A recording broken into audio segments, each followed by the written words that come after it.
doctors all over the world. Good afternoon, everyone.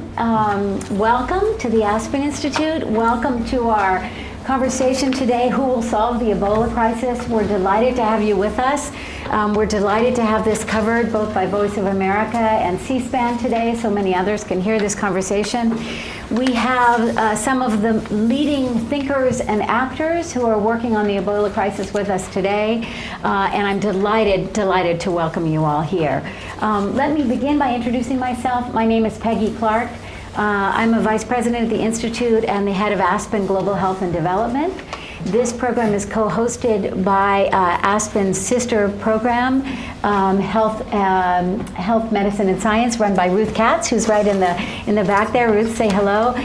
Ruth's magnificent team has been putting this whole event together, and we're delighted to welcome you here today. Let me introduce my panelists. And I want to jump us right into the conversation. There's a lot to be covered, and we would like very much to be able to speak to your questions. To my immediate left is Dr. Francis Omaswa. Dr. Omaswa is the Executive Director of the African Center for Global Health and Social Transformation, ACHEST, which is based in Uganda. Francis also sits on the board of my organization, and we have known each other for maybe about 10 years now.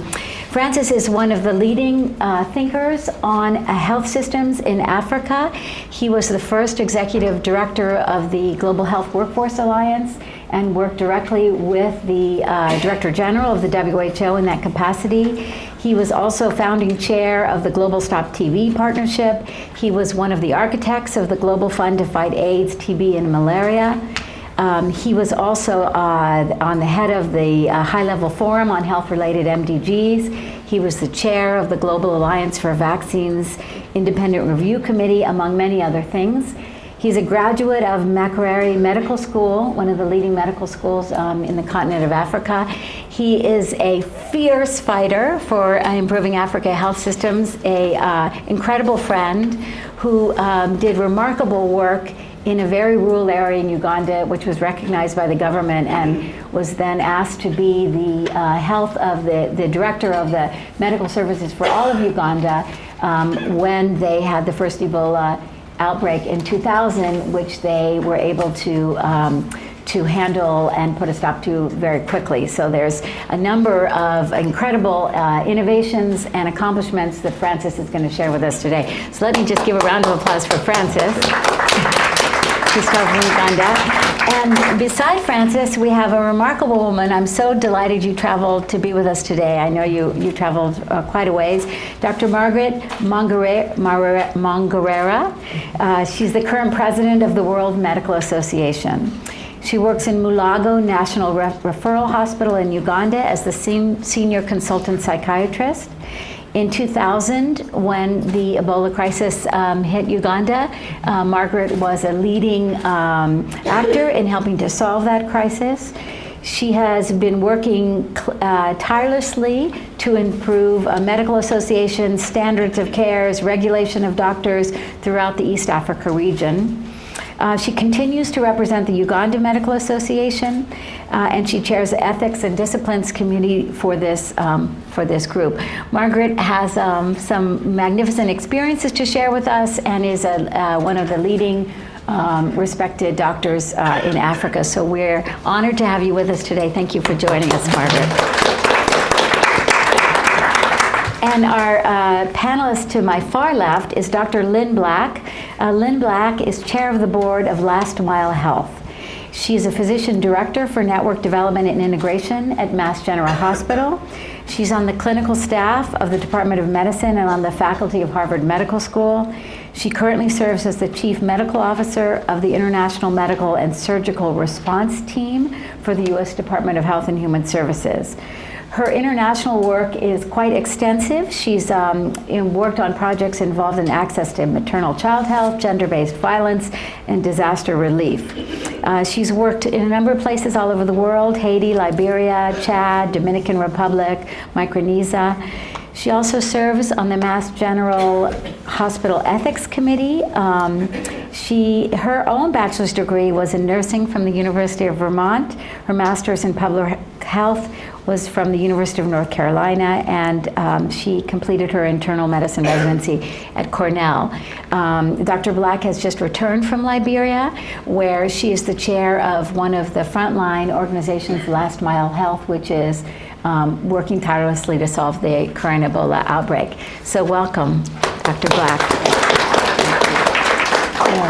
Let me jump right in to our conversation, and I'd like to ask each of our panelists to begin with some opening remarks.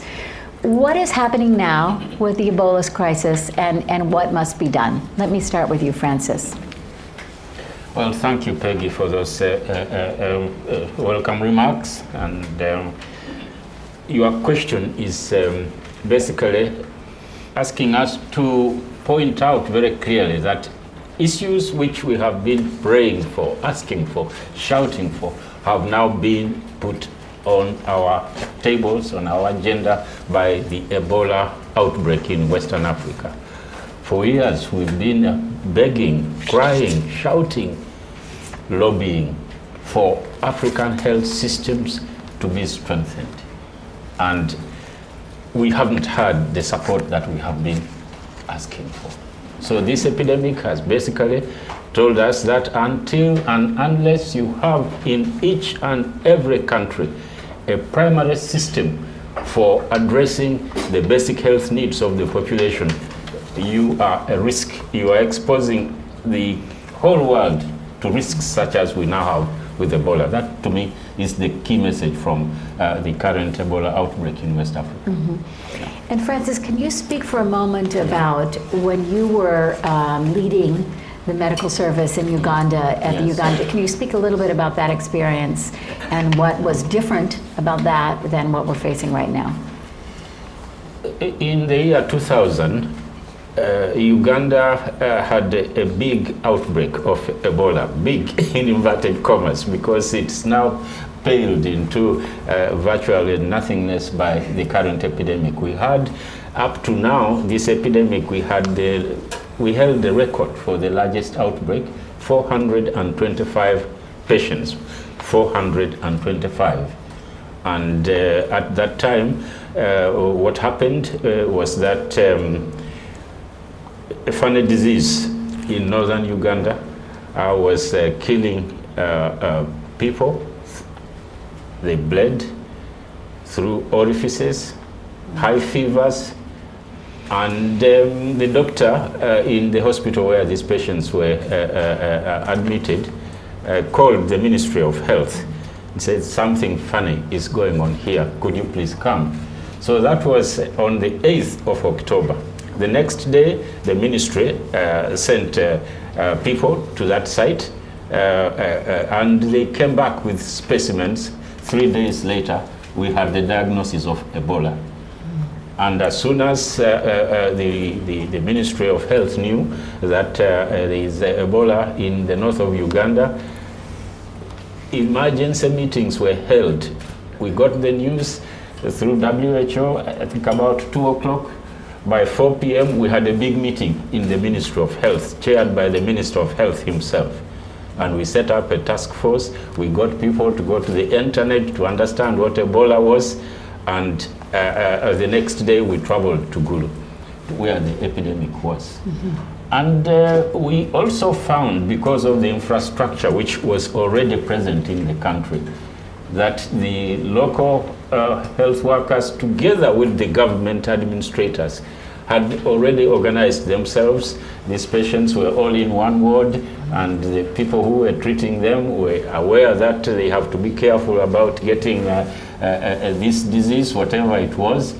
And from there on, the National Task Force on Ebola took complete charge. WHO came in about 2 weeks later. Mm-hmm. But by the time they came, they actually found that a system was in place, but they came with new knowledge, which we didn't have. They came with supplies, which we didn't have. Mm-hmm. And then later, it would have been maybe another 3 weeks or so, CDC from here arrived with a field lab.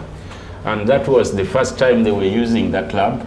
And it made our work so much easier because now instead of taking specimens from suspected patients to 400 kilometers away to Entebbe, it would just be, the diagnosis would be made on the spot. And we would then be able to say this patient is negative, go back to the community. This one is positive, would go to the isolation unit. So really the message is that there was an early, robust response. In the end, we ended up with a mechanism which was led by communities. The Uganda had a lot of upheavals over time, but by now, when we had settled down, there was a governance system which was established in the country, so that every village had a system of leaders who were elected by themselves.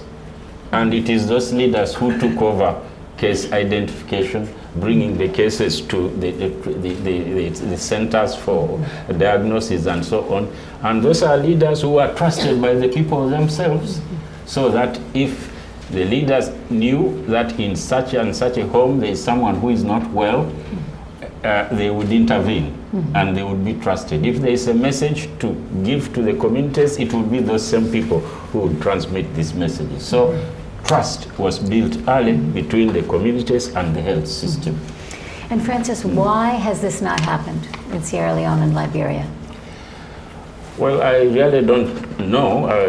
Maybe Lynn will tell us more. But I have been following, there are many Ugandans who are in those three countries. A group of them, I think about 30, were requested by WHO because of our experience. And by the way, after that outbreak, the big one of 420, we had, I think, 3 more. We had 3 more outbreaks. 3 more outbreaks. And the number of cases was going down, down, down. I think Margaret tells me the last one, one case, and was brought under control because the experience is now there and the public awareness is now there. So in West Africa, what I suspect is that, first of all, those 2 of those countries have just come out of war.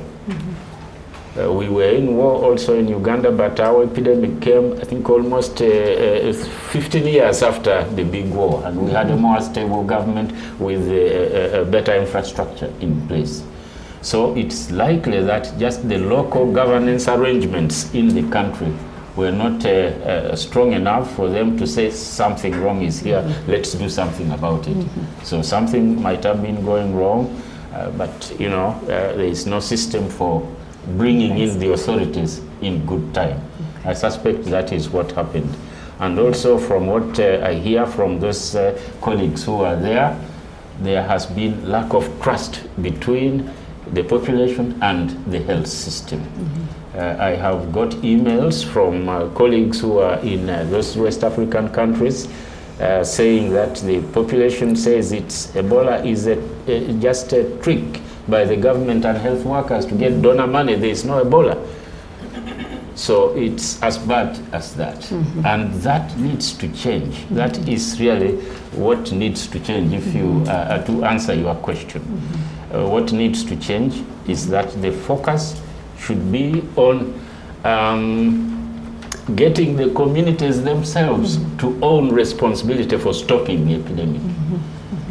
You know, building hospitals is good for those who have already caught the disease, but the effort more than anything else should be to work with the communities so that they know what Ebola is, they don't carry on with traditional practices which spread Ebola, and that they are able, like our people did in Uganda, to be the communities themselves to be picking up the people who are suspected to be infected and bringing them to the health system. So I'm not quite sure how the investments of the current response are. If you compare community outreach, then the treatment, and of course also the important area of developing a vaccine in the long range. Today, if we say, how do we stop Ebola? My answer would be go to the communities and get them mobilized to own and to be able to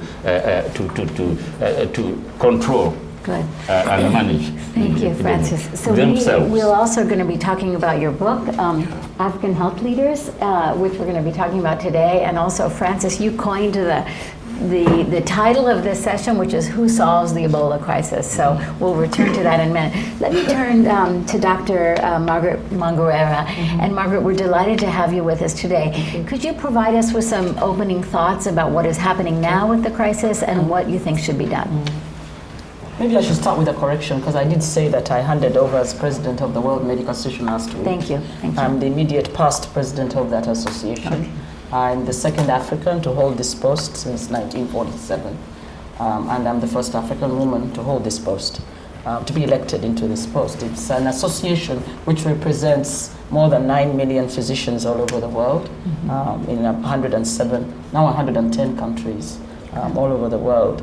So I'll speak as a health professional, and I'll say that, leadership has contrary to what people think, leadership is a concept that's known by the African people. And there are a lot of proverbs that show that the Africans understand what leadership is about. I'll give you an example of a proverb that says that a leader without followers is just taking a walk. And that's a Malawian proverb. So leadership is known on the African continent.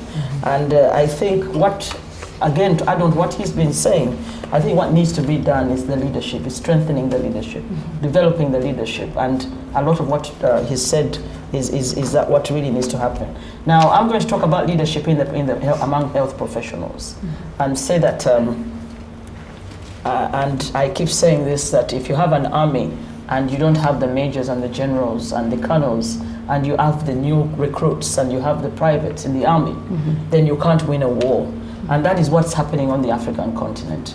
On African continent, in the health profession, you have the new recruits, you have the privates, you have, that level of health workers. But the senior health workers, the people who should be taking the decisions that need to be done, are outside the continent.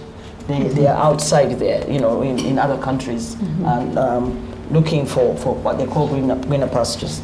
So we need to see how we can support the young professionals who are on the continent, and in terms of skills, in terms of just reassurance, in terms of mentoring them. And I think that again is another area where resources need to go to help these countries where the professionals are very scarce, and especially the senior professionals.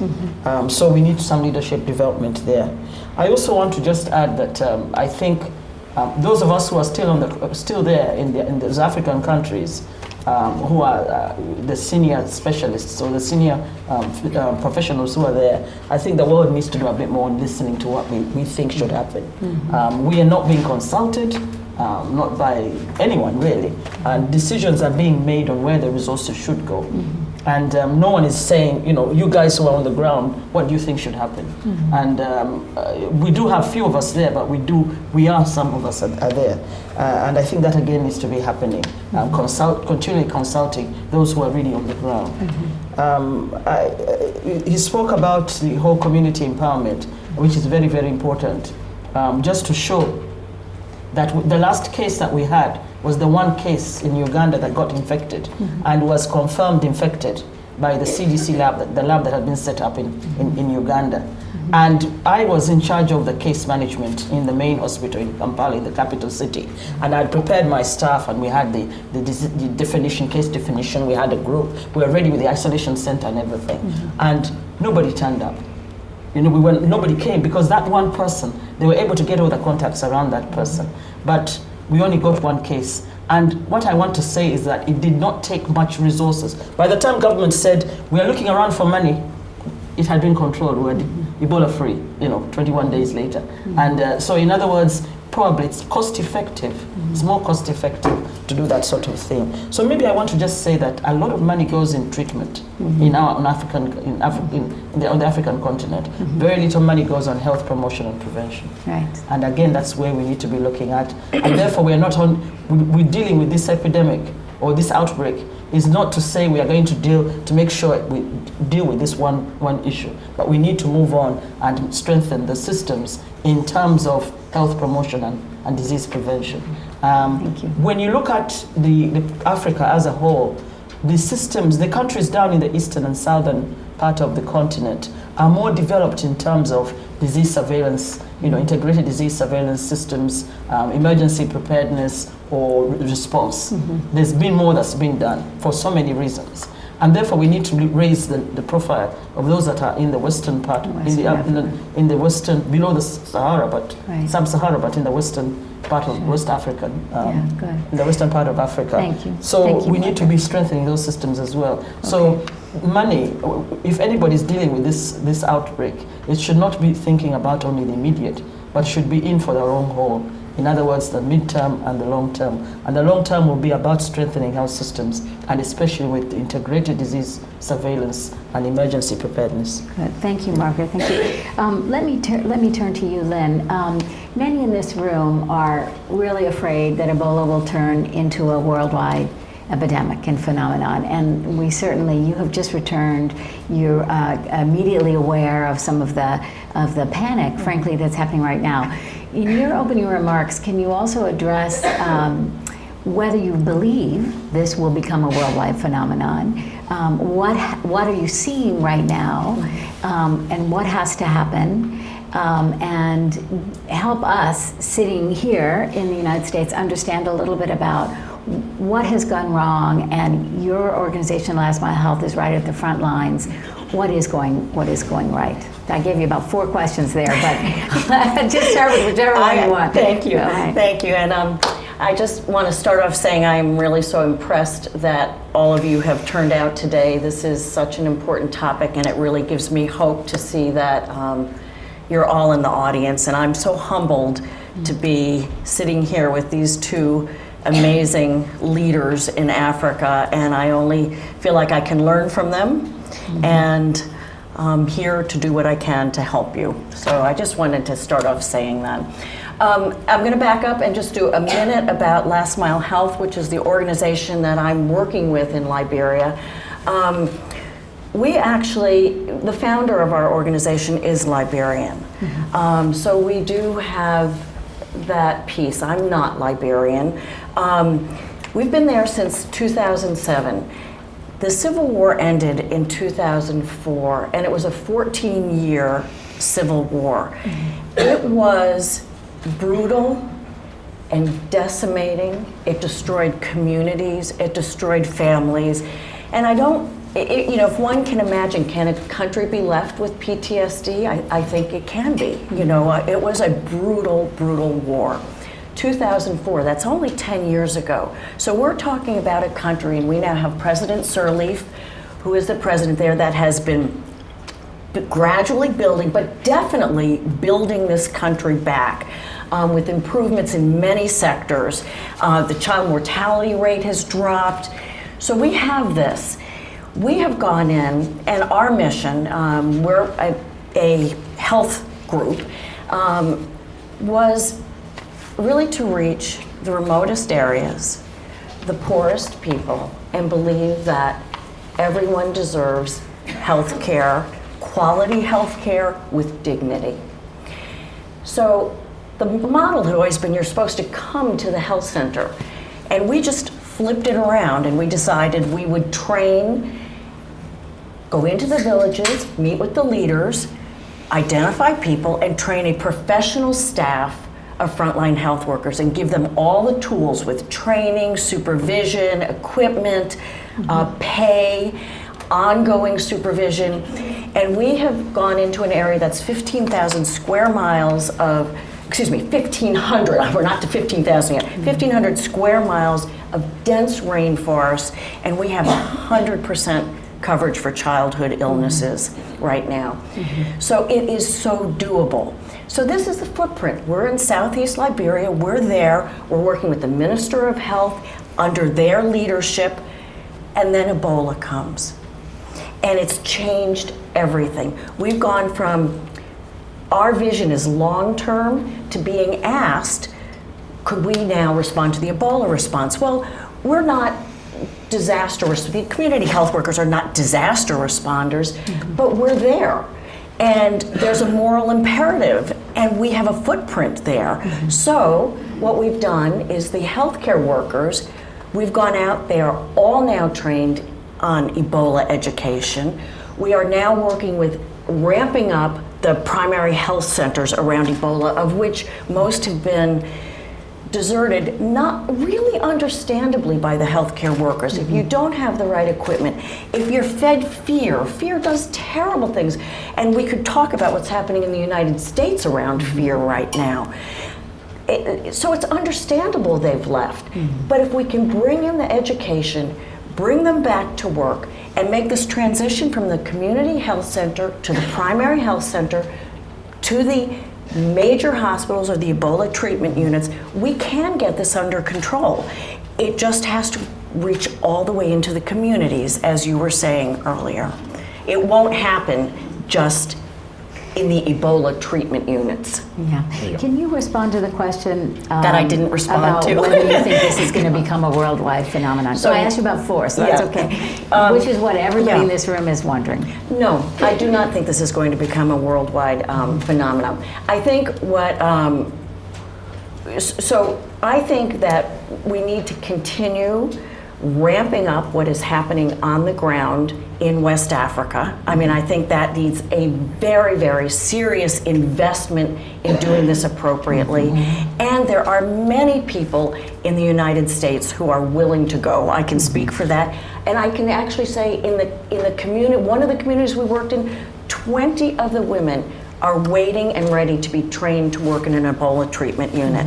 This is in a remote area of Liberia. So people are wanting to take care of this. It can be taken care of. What's happened, though, is I think we're seeing really such a fearful reaction in the United States. And why is that problematic? Tell us what's happening there. So what's happening there? And let me just talk about Ebola, the infection, for a second.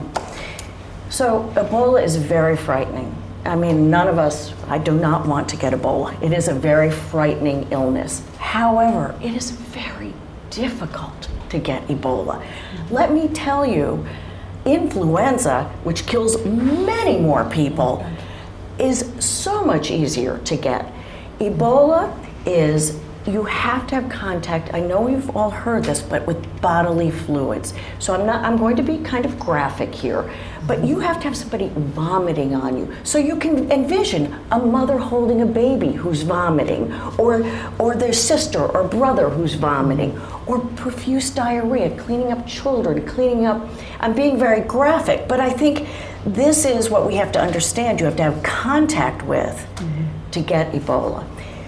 If somebody has Ebola and they have a fever and muscle aches with it, you can't get it from them unless they spit on you. I mean, they're really, but it is not a very, it's not a very contagious disease in that way. So I think the fear in the United States is that we're seeing that, if somebody has Ebola, keep them away. Well, yes, we need to do appropriate management. And I will just circle back, and I hope I've got this correct, but in the Ebola treatment units I was in Liberia, I can tell you it is the best care.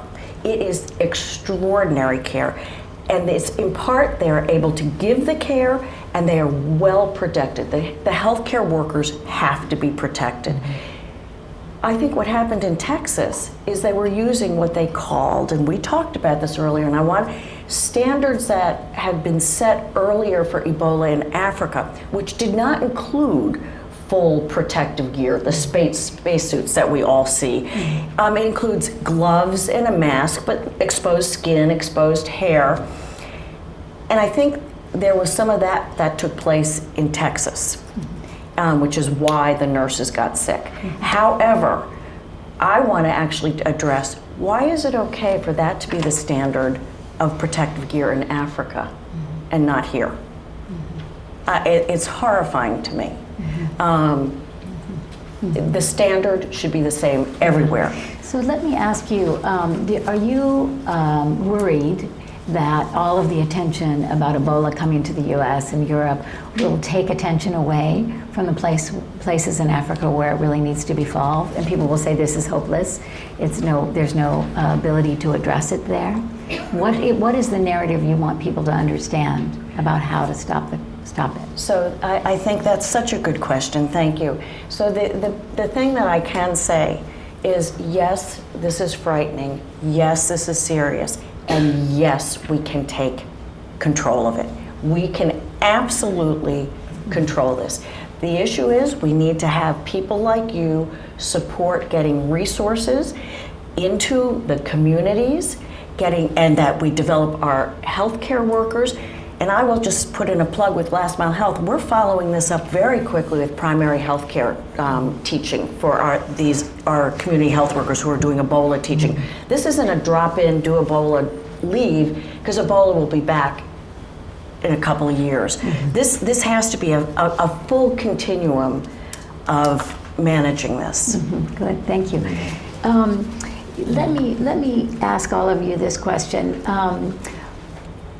I was imagining that the beginning of the crisis of the Ebola outbreak was in October, but in our meeting just now in the room, you said actually it began at the end of 2012 and that the first identified cases were in March. So that's a full 7 months later. So help us to understand what happened and why investments in global health in Africa were not enough to allow those countries to address the crisis. Let me start with you, Francis. Yeah, it was December 2013, not 2012. 2013, thank Yes. you. Right, okay. And again, we go back to the infrastructure, the communication infrastructure, the primary health care system in the countries, because it started in Guinea at the place where the three countries come together, and it's far away from the capital. And unless you have a disease surveillance system which picks up what happens in households early, then what happened is not surprising. That is it. That is what you have sowed, and that is what you reap. So the message for us here is that if we are looking at creating a global health system that protects not just Africans, but protects the Americans and the Australians and the Chinese, all of us together should focus on investing on primary health care systems so that in each and every country we have, through the international arrangements that we have, systems for disease surveillance, for picking up and handling outbreaks of infectious diseases like this, but also other more important things, pregnant women who die of childbirth, malaria, children who die. Perhaps there are even more than those who are dying of Ebola today. But does anybody care? Do we care as an international community? And this is doable. It is also now going under the name of universal health coverage. It is doable. It is a matter of the world getting the will to organize and ensure that each and every country and community has a system for addressing the health of the people.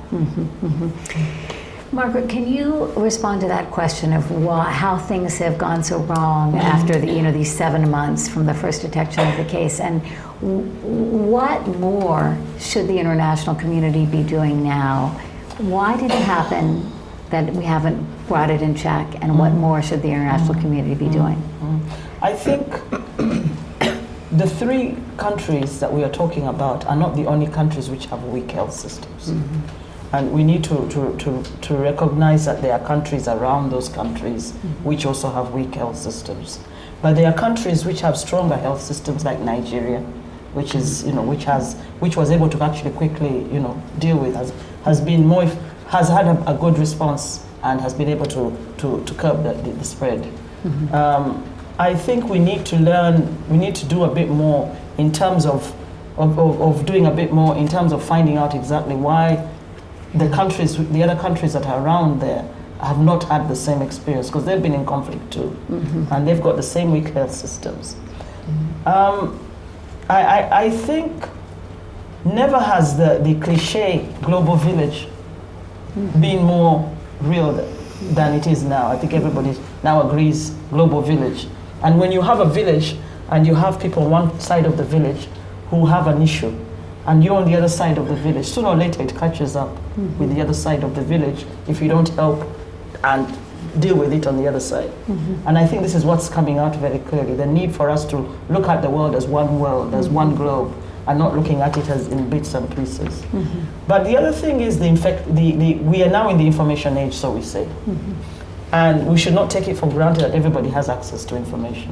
So even though the so-called wealthy countries, the wealthy parts of the world, have problems with information, and we need to make sure that we strengthen those information communication systems that we have so that everybody can get this information. Because I think with the USA situation, the anxiety and the apprehension that you find is what we felt when we first had this problem in 2000.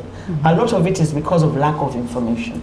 You know, when you ask a health worker, the health worker doesn't know what it's about.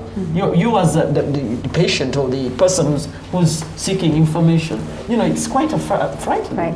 So we need to make sure that we have this information, that it's really everywhere in the world. Everybody has access to this information. Let me just say, you know, Go ahead, that is a very powerful point of communication, because you behave in depending on what you know or don't know, what you believe or don't believe. And the media houses, the communications people have a key role to play in this. And there is a tendency, we saw this when we had that outbreak in Uganda in the year 2000. Some of the media houses were very difficult to handle. I had to sit with their leaders and argue, you know, very strongly that you are the one who is causing the problem. Because they would... To the media people. Yeah, to the media people. And I see that also. I've been here just 2 days in this country. When I switch on the TV and I hear what is going on there, I think the media people or the public a lot to report responsibly. Oh, they're not reporting responsibly. Well, I don't know, but when I hear what is going on, I get that feeling. It's like those media people I dealt with in Uganda. So that is... So you mentioned that, and it is striking to me... I interrupted you, Margaret. That we don't see the Minister of Health speaking. Yes, Ellen Johnson-Sirleaf. Why? Definitely. Francis, why? Why do you think?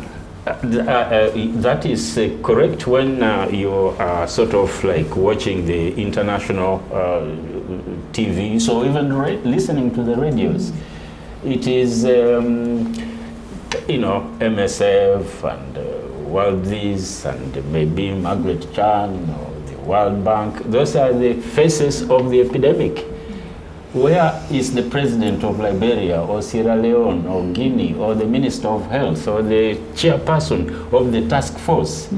Because in Uganda, we led the control of the epidemic ourselves. We had a lot of international people who came, but they were all working under the command of the government of Uganda. All the press releases were issued by my office, no one else. And it was okay. We had all of those people in the meetings with us. They had all their roles. We appreciated that very much, but they didn't compete with us to speak for the epidemic in the country. And that could be one of the problems that we are seeing now. Where are the local people? Because seeing them speak for the epidemic also increases the confidence of their own people towards them, builds trust of the communities for their leaders, and helps them to listen more to their own leaders. So my appeal to the media houses is basically that you should support local leadership and local ownership and local capacity building, because the leaders are actually there. You can't say they are not there. So this is a good moment for us to just turn a moment to this magnificent book, African Health Leaders, that we are featuring also today that it was edited by Dr. Francis Omaswa and Dr. Nigel Crisp, who was the head of the UK health system, who is a member of the House of Lords. Why did you write this book? And why did you want to name this discussion today, Who Solves the Ebola Crisis? Yeah.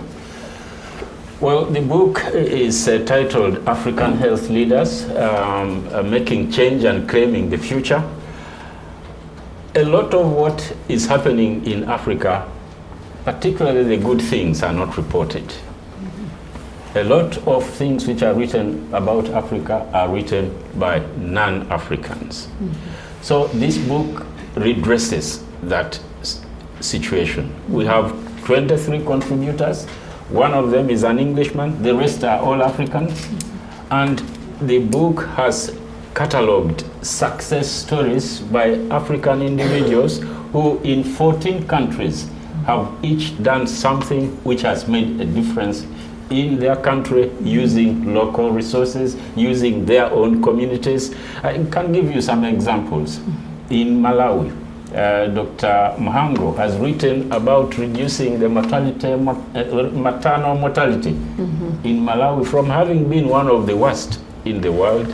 They reduced it by 50% in a very short time because they used community leaders. She was then vice president. She later became president of Malawi.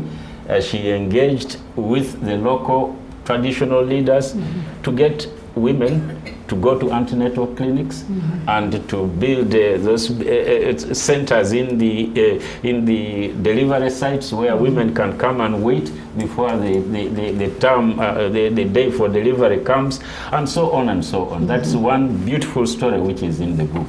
Another beautiful story is by Peter Mugenyi. He's from Uganda also. In the sort of around the 2001, an American leader said Africans do not qualify to get antiretroviral treatment because the drugs need to be taken on time. But then they tell the time by the sun. How will they be able to take these drugs at 10 a.m. each day? So this man said, not that. And we have, through that narration, a description of how one of the biggest ARV clinics in Africa got set up because of the determination and commitment of that person. And he was helped by President Bush, PEPFAR, and so on. And there is a story of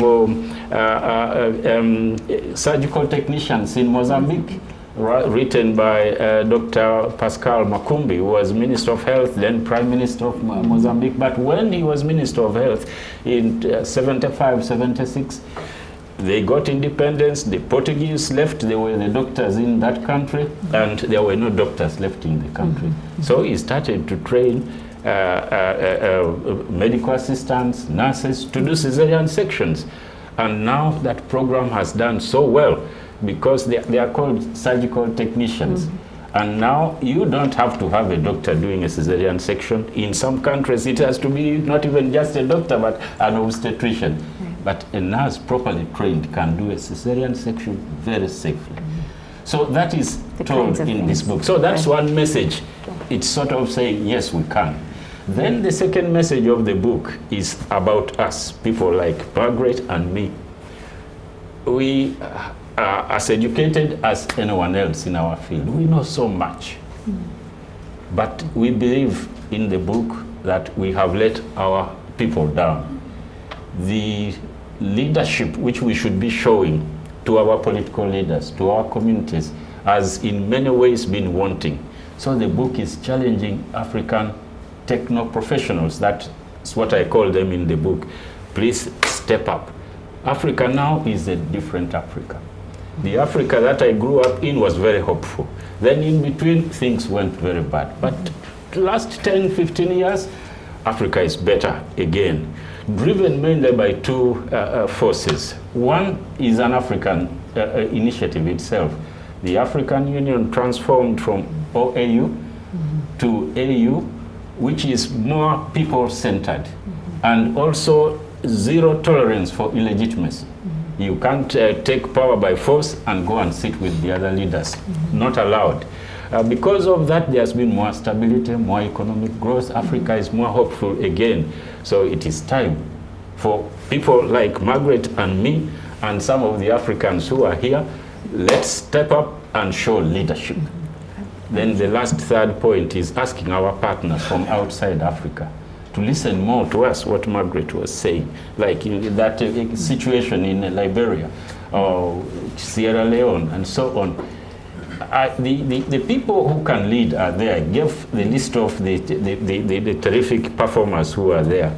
But if they are given support to develop institutions in each and every country which are led by these people like me and others, Africa will transform very rapidly. And we need your help to support Africa during this more hopeful time.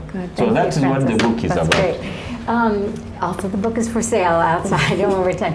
I want to leave enough time for Q&A, and so we're going to turn to the audience in a second. But Margaret, I believe we cut you off. I'm so sorry in our enthusiasm. So did you want to make your point? I just wanted to just say that talking about leadership and talking about the African political leaders themselves and how they have let down.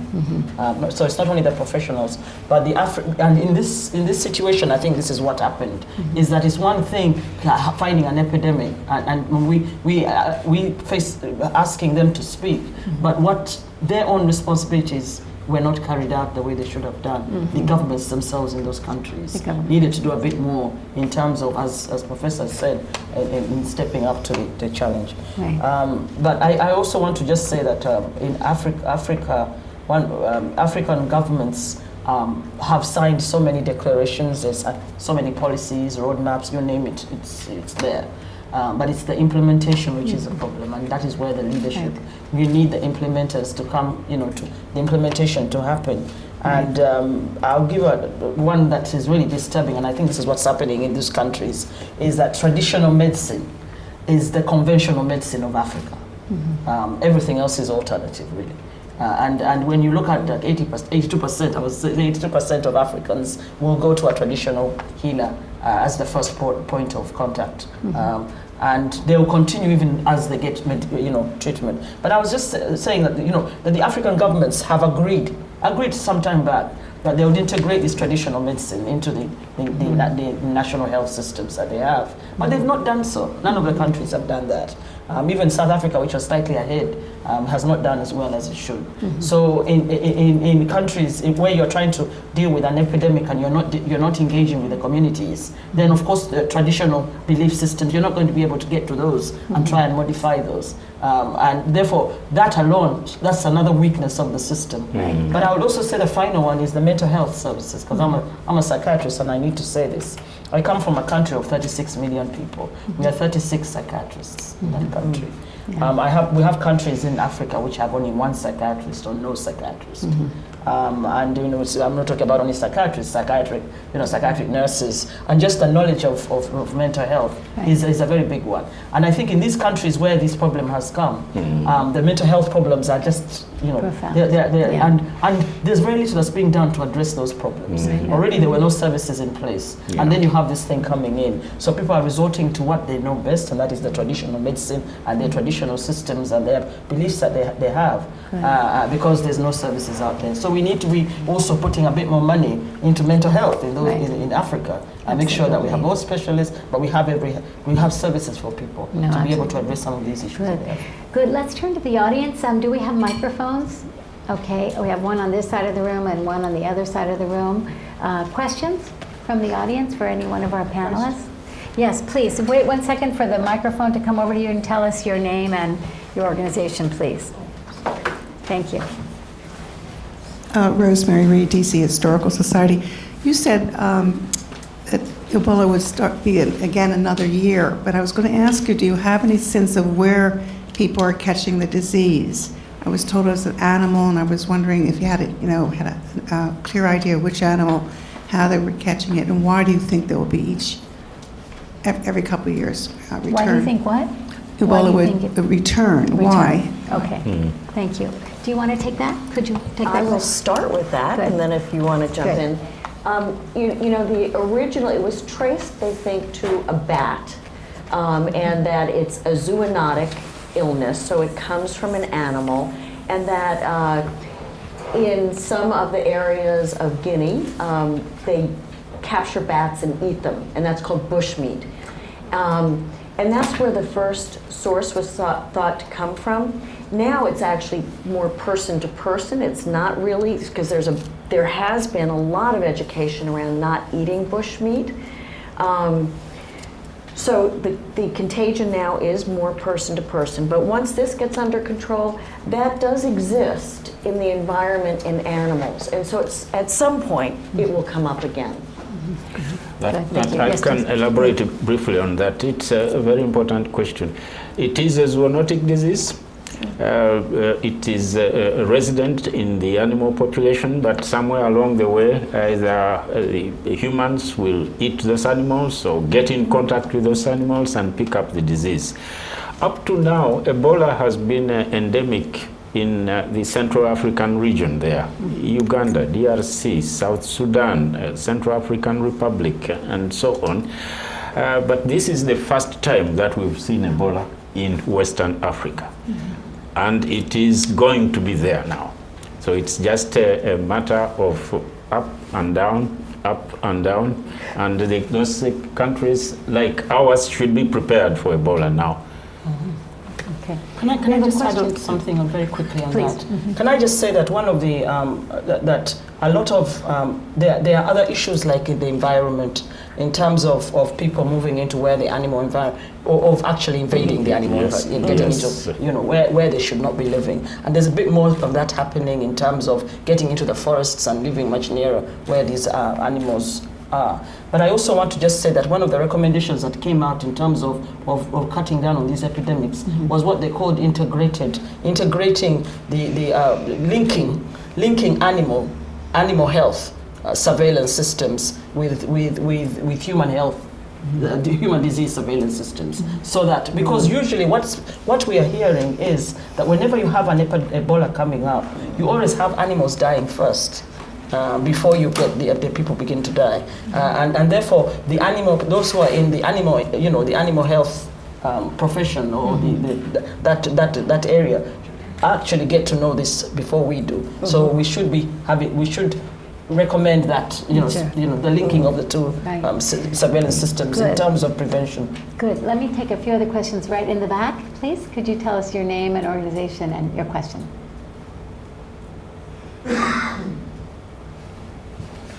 Oh, Caroline, I thought that was you that had a question.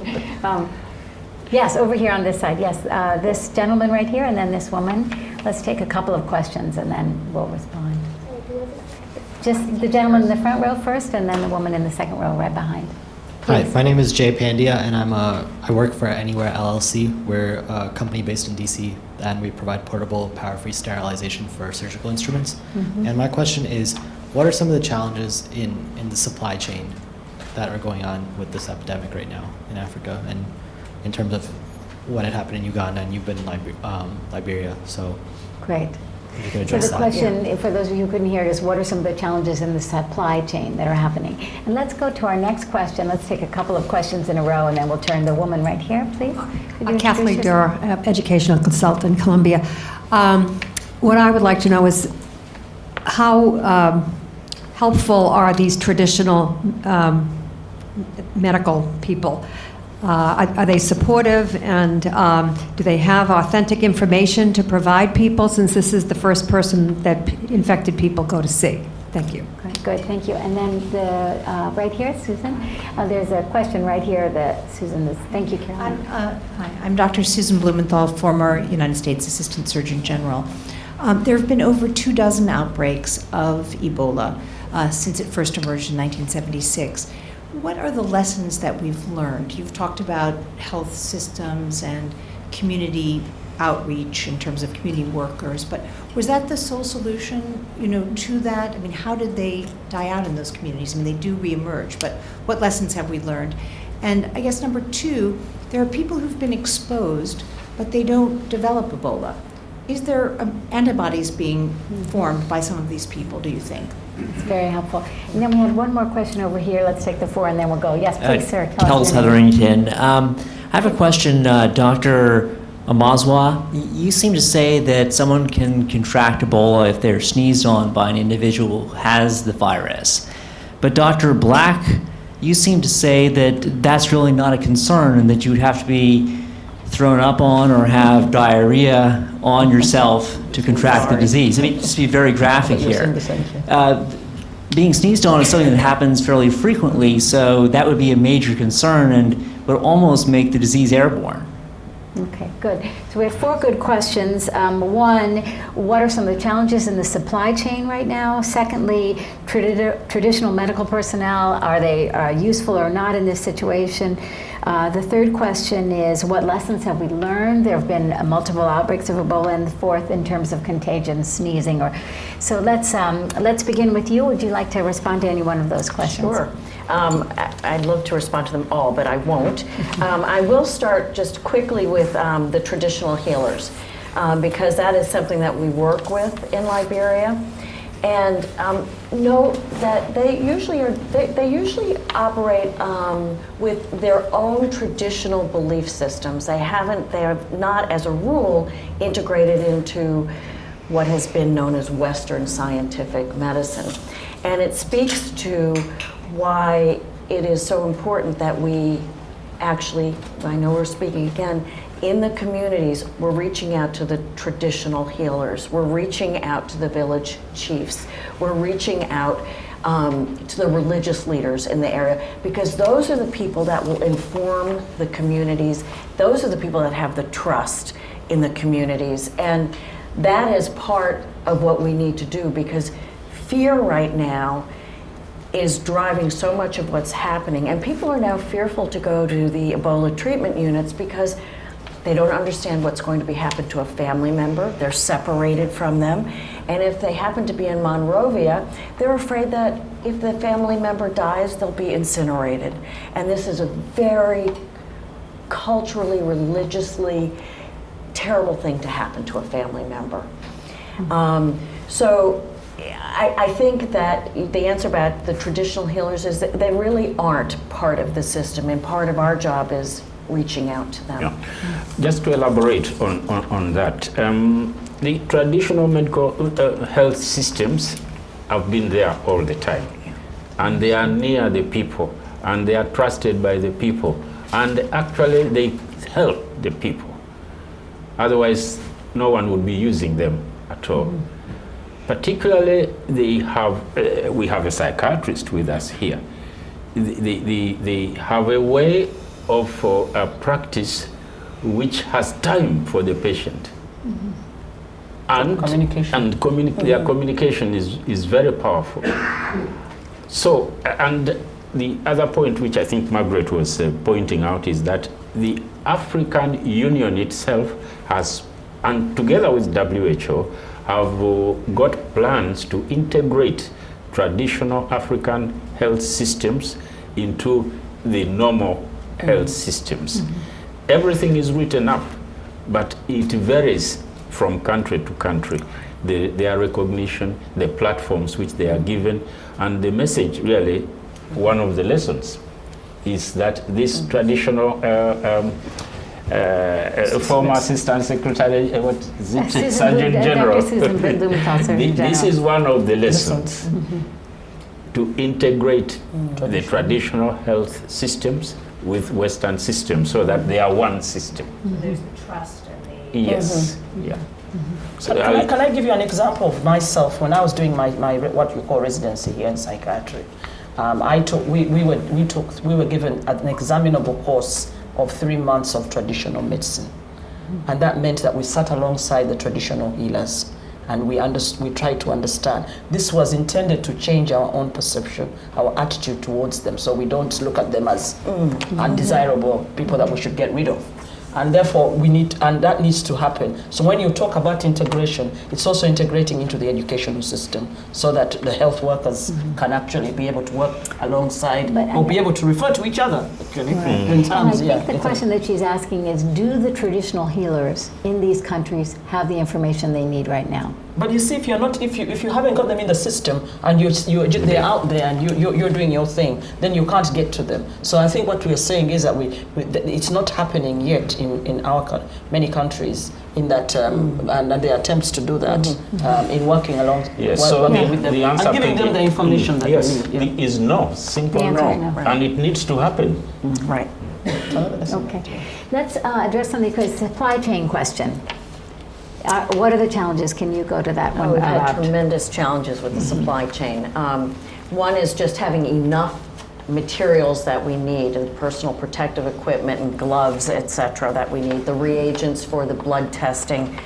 And then we start to deal with how do we get them out to the remote areas. And you have to remember that many of these areas, during non-rainy season, for us to get from Monrovia to Zwedru, which is in the southeast, it's about 350 miles. We can make that in about 7 or 8 hours. In the rainy season, what happened to our colleagues just last week is they started, their truck slid off the road. They had to spend the night in the truck in the middle of nowhere. And then the next day, luckily, another truck came by and helped pull them out, and it was a 2-day journey. So that's one thing with supply chain. Imagine if you're sick and you need to get from one place to the next place. So the supply chain is an area that really needs to be addressed aggressively right now, to getting materials out to And the what would be your one recommendation for people who want to support addressing the supply chain challenges? Do I have to give one, or can I give Give several, please, give several. One is contributing to requested supplies to go. I don't think it's a good idea to come up and say, well, we have this material, why don't we just go ahead and send it? But find out from what is actually requested and needed. And then you go through, there are a number of very good organizations like Direct Relief, which will then get the material over there. And we have a number of them listed on the Yes, programs. thank you. And then the next piece is actually supporting, again, ongoing development about the infrastructure, road building, telecommunications. We need support for those areas because the bandwidth on the telecommunications right now is too small, so most of the calls are getting dropped. So those would be two suggestions. Okay. Let's address the question about sneezing and contagion. No, there is no difference between what we are saying. You have to get in contact with the body fluids of the infected person at the time when the disease is active. So if I sneeze, I will discharge fluids from my respiratory system, and they can contaminate and infect another person. And the cases, for the description by Lynn is just, she said more graphic or whatever, but a mucus from an infected person can enter your eye or your mouth. But let's repeat the point that Ebola is not contagious. Contagious means that I touch you, I've given you Ebola. So I have myself been in wards with Ebola patients dressed like this. And you can see I'm still here. Let's take some more questions. But the fact that you're still here, wait, I do want to just say the fact that you're still here brings me back to the question about antibodies. And I want that's what I want to just, it made me think that so I think the antibody question is a very good question, and we don't have data on that right now. I mean, that is one of the things that is being looked at, in addition to right now investing in looking at are there ways to, are there markers for Ebola before someone becomes symptomatic? That's something that would be incredibly helpful. Are there better ways when somebody is in the early stages of the disease to make that diagnosis? That's another piece. But in terms of antibodies, we know that the people who have had Ebola and survived and have developed antibodies, we believe that they are resistant to the disease for about 10 years. And so I'm shifting a little bit to the stigma of this illness, which is so profound. What we're going to start doing is hiring the people who have had Ebola. And what better person to come help work with us than someone who's experienced the disease and has antibodies against it? And what would that do to their stature in their community, that they are now an esteemed healthcare worker? Right. So That's very I gave helpful. a long answer to the That's great. antibody. Are there other questions? Yeah, there may There's be. a question of lessons learned. We have There was not a question answered of all the lessons questions. learned. Which Yes. lessons think, learned, yeah. supply chain, which one would you like to? The Can I- lessons learned issue, but also, many of the communities where there were these outbreaks didn't have protective gear, didn't have a lot of the things that we think are protecting people as they go in. So my question is sort of, how did the outbreaks stop? Did people die? Did some people have antibodies, maybe, that we don't really know? I mean, that's what I want to better understand from your perspective. Can I just say that I think with the most important thing with Ebola is infection control. If you have infection control, if you have water, you have soap, you have not water but soap and things like that. Because if you look at the Uganda situation, now let's talk about the Uganda situation. The fact that somebody gets so it's more than just even that, because it's also awareness and being conscious, being knowing that this thing can happen and how it presents itself.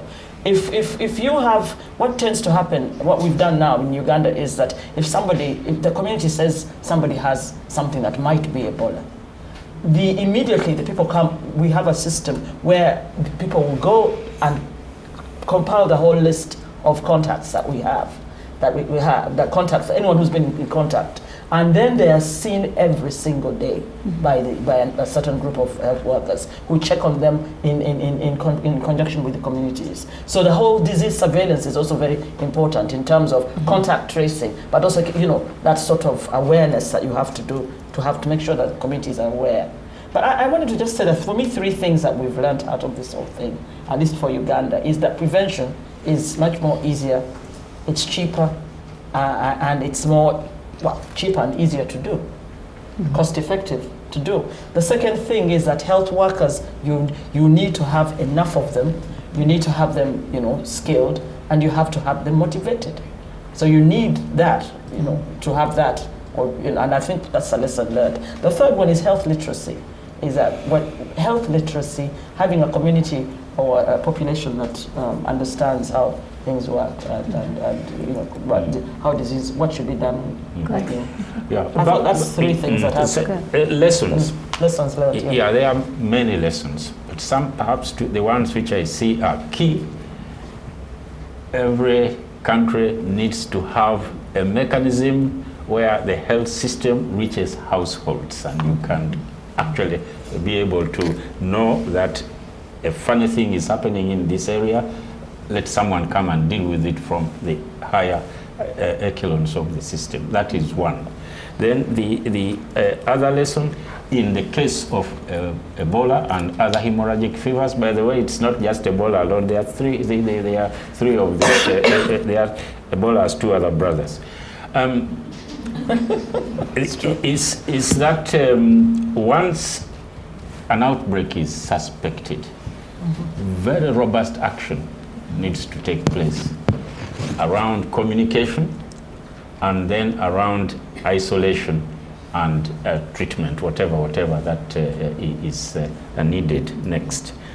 And then also connected with the supply chain management. And we haven't touched on this, but it's a very important point. Even when we know what to do, we don't always manage actually to do what we know we should be doing. So just the ropes of leadership, management, and governance are very, very important indeed. Again, the health systems need to have standard operating procedures which there is a mechanism to enforce. So just governance, management, and especially when it now takes a long time, the leaders, people get exhausted, they get tired. Yeah. Okay. Good. Another key lesson, sorry, there Please, are too I many just wanna lessons. make sure I will because make we're gonna have one to- last one about the death of health workers. That happens. It is part of the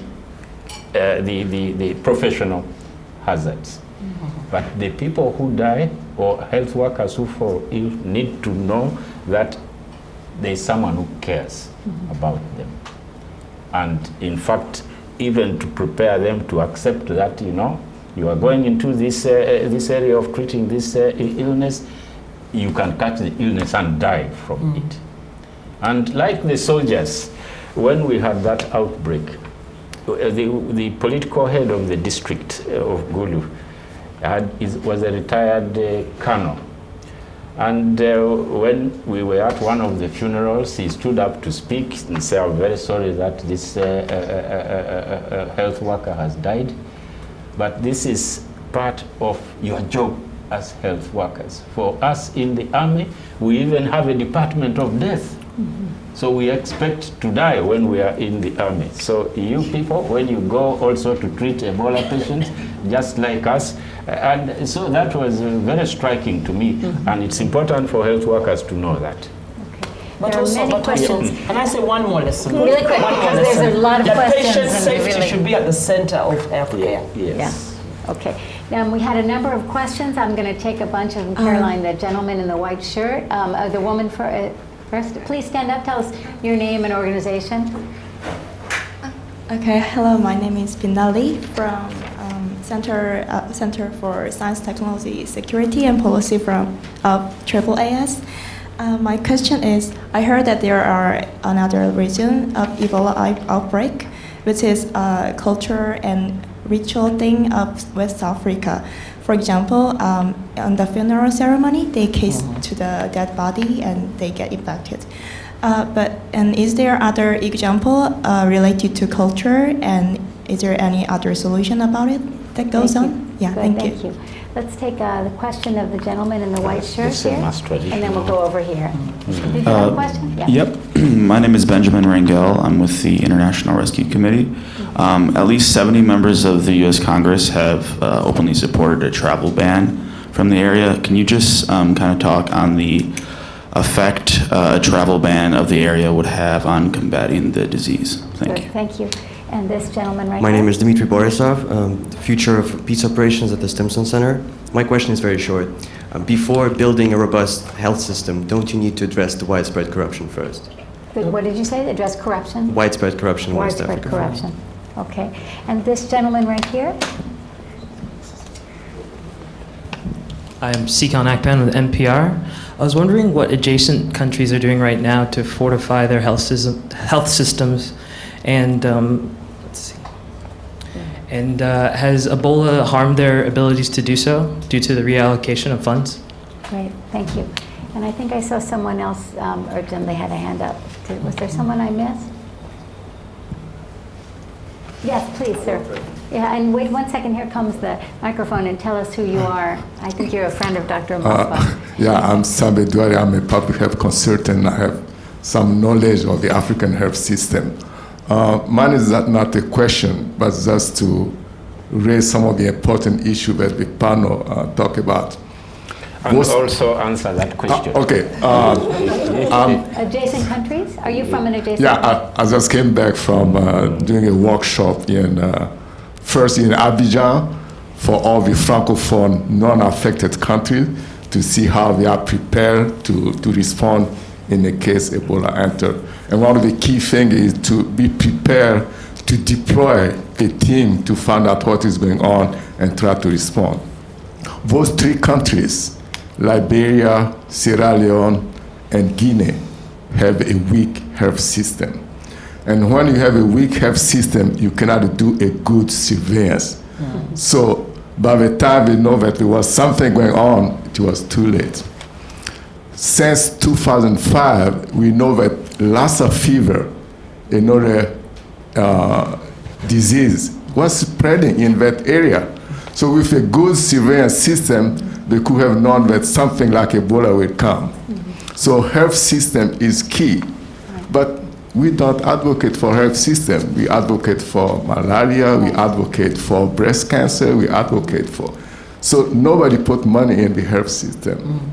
So this is one of the things we need to think about. Senegal and Nigeria, they just responded. Now they are declared Ebola free. Why? Because they have the human resource in place to go make the contact tracing, isolate, and respond. So it can be done for other countries in the sub-region. So let's advocate to put more money in the health system. The communication. When people die, they are really infectious at that time they die.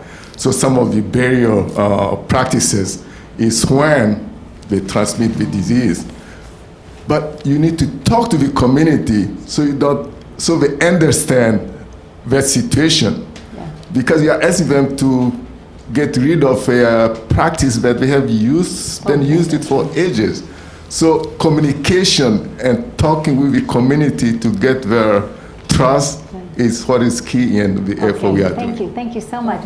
So I think we have a couple of questions here, and we only have a few minutes to close. The first is around handling of dead bodies in particular as it relates to culture. The second is the travel ban, the very question about the endorsement of many in the U.S. Congress and around the travel ban and how that will affect. The third is about I can't read my own handwriting.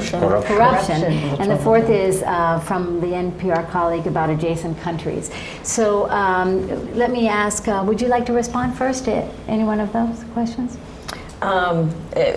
So again, I could respond to them all, but I'll start at the top. The death ritual is, and I do want to be very careful when we use terms like death ritual and not make it sound like it's crazy. I mean, this is people caring. This is how they say goodbye. This is how they honor their families.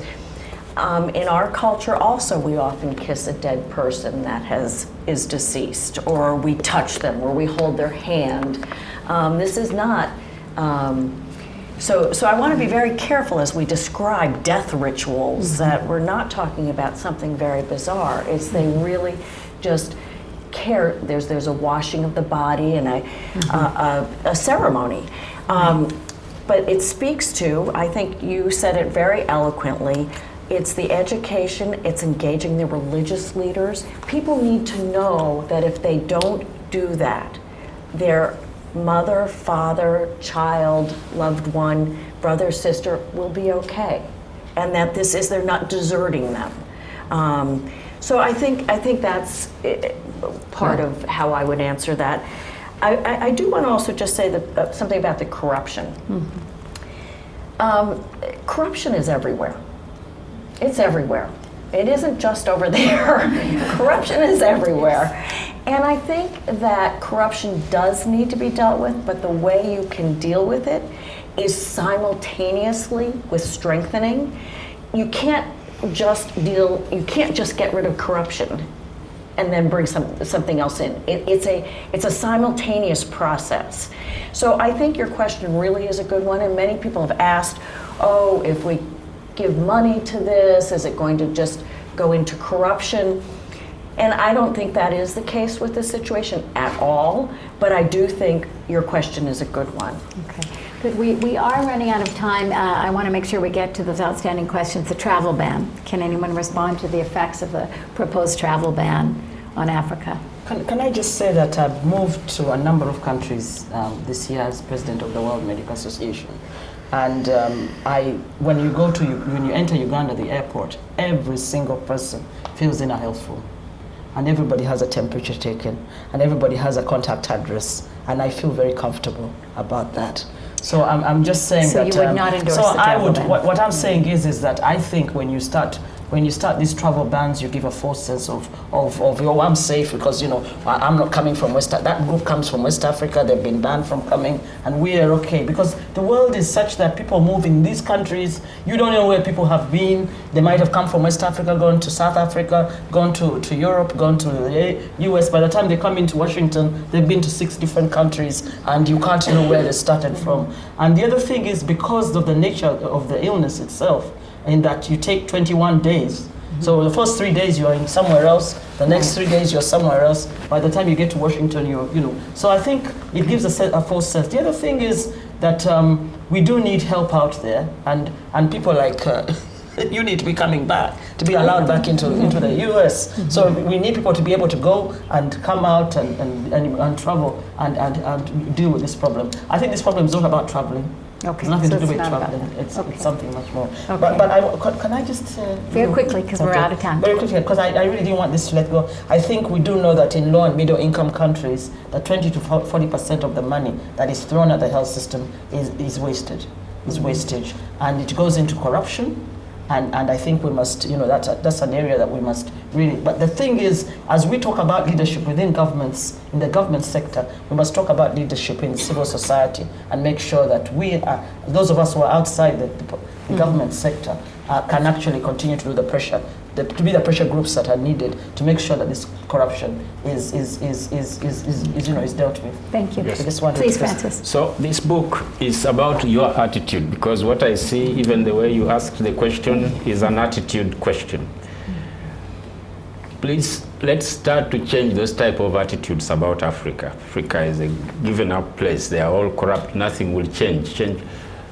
Africa is not all corrupt. There are very many good things happening in Africa. And we are about strengthening everything, including addressing corruption. Don't help Africa because they are corrupt. That is very, very bad. I beg you not to repeat a question like that anywhere. Thank you. Thank you. Good. We will need to bring this to a close. I want to ask each of the panelists to say one thing they're hopeful about, or one thing you would ask everyone in this room and in our audience on the television to do. Beginning with you, very quickly. One hopeful thing or one thing to do? I am very hopeful that we will combat this Ebola epidemic, because there are people like you in the audience who will do what you can and what you have learned, I hope, in situations like this, that you can do to help this. And I'm very grateful for that. And I am really, having just come back from Liberia, I am so grateful for the Liberians I have worked with. And if you want to hear about role models and people that will inspire you and that will just bring you to your knees with the work they're doing, that's what really gives me hope. Thank you. Margaret? I just wanted to just say that Africa, when the epidemic does go, because it will go, Ebola will go, let's continue to keep our focus on these issues, because in many of the African countries, out of every 100,000 women who are, you know, giving birth, up to 1,000 women die. And it's as bad as that. So the disease burden is huge. It's huge, and it's disproportionate to the population. But I also want to say I have hope that we are getting somewhere, and that everybody's now up and awake and saying, you know, we need to do something. And I think we can do a lot when we are together. I want to just say that the health professionals in countries like our country, we have only 4,000 doctors in a population of 36 million people, but we've sent more than 50 doctors to these 3 countries in Western Africa. And so we are saying we need more health workers out there to come and help. So, you know, those of you who are in the audience who are thinking, should I not, please, consider coming and helping us in Africa deal with this problem. Because the survival of Africa is the survival of the world. Yeah. Francis? Yes, I would like to see more effort being put into mobilizing communities themselves to stop new infections on top of everything else. I'm sure something is being done. I wish more could be done. I see that as the quickest way to stop Ebola. And then once we've finished with all this, let's all work to create a global health system where no one is left behind. And this will take strong mobilization from civil society, and I would like the American civil society to be part of this movement. Thank you, Francis. Let me turn to Katie Drasser, our Deputy Director of Aspen Global Health and Development, and who put this panel together to give us some closing remarks, and thanks to our speakers. Katie. Hi, everyone. Peggy, thanks for holding this conversation and helping all of us invite these folks here. To the three of you, I feel so honored to have you here today. You are all leading in various ways in the face of this crisis, and you've given time to share with us ways in which we can do something. President Ellen Johnson Sirleaf wrote today a letter to the world, posted in the Washington Post and allafrica.com and across the planet, where she said the time for talk is over. What we need to do now is act. And so I think the most powerful thing for me coming out of this is hearing your advice and your good words and good information that we now can act on. So the most powerful thing happens actually now. So thank you. And Francis will be outside signing books, his book. Let's thank our staff people. Yeah. And to the whole Aspen team here, both the folks who've managed all the communication and then the folks who've put this together, Katya, Fran Marie, Ruth, Rachel, Caroline, Nina, and others. Thank you so much for putting this together. And thank you all for coming. Really appreciate it. Now